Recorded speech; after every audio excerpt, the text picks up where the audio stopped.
Hi guys! For today's video guys, makikita nyo naman ang aming room. Dito kami sa room 2214. So pasukin na natin yung room namin kung maganda pa talaga yung quality ng H2O Hotel. So let's go! Tao po, papasok na ako. Gift card.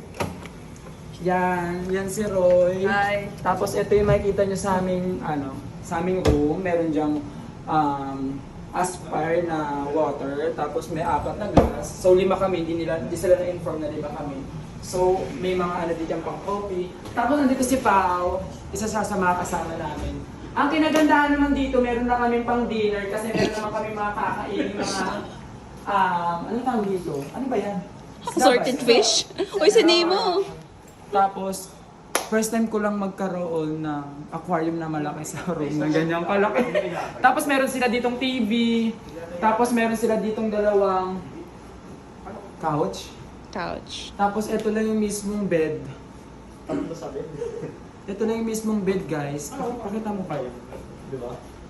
Yan guys, ito lang yung mismong bed nila. Tapos ito na yung mismong pinaglalagyan ng mga gamit. Tapos meron ditong uy, B! Para sa'yo to, nasira agad. Blower. May blower ka. Tapos meron ditong 4, ay hindi.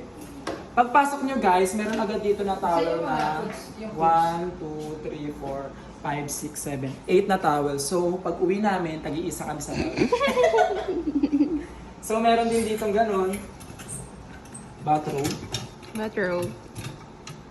Yan. Tapos doon naman tayo sa may CR. Sama ka. Ano? Yan, maganda yung CR nila. Actually, mas malaki pa yung CR nila sa kwarto. Sa kwarto mo? Feeling ko may matutulog din sa bahay. Kasi mas malinis, tapos... Mas malamig. Okay naman yung CR dito, malinis naman. Tapos, iba pa yung paliguan.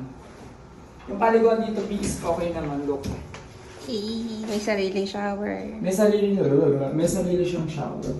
So, pwede na rin matulog dyan yung dalawa. So, paano yung tulog natin? Yun lang guys, update namin kayo sa mga magaganap, kakain lang kami. Pwede sa Hogan pa. Babay ka na. Bye-bye! Namin pa.